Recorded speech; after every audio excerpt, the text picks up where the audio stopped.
গরু এই যে ঘাস ফেলে দিয়েছে কিছু,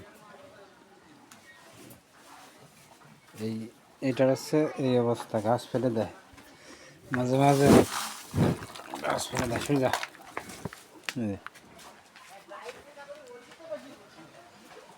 একটা ছিল,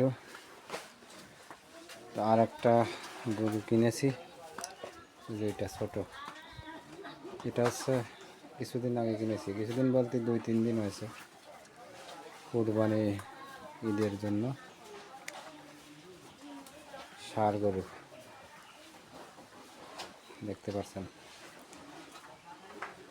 আজকে রাতের বেলা, আজকে সকালবেলা কৃমির ওষুধ খাওয়াইছি, কৃমির ওষুধ খাওয়ানোর পরেও সে খাচ্ছে মোটামুটি। আমি ভাবছি কৃমির ওষুধ খাওয়ার পরে হয়তো খাবে না, কম খাবে, কিন্তু ভালোই খাচ্ছে। সকালবেলা খাইছে, এই যে এখন খাচ্ছে।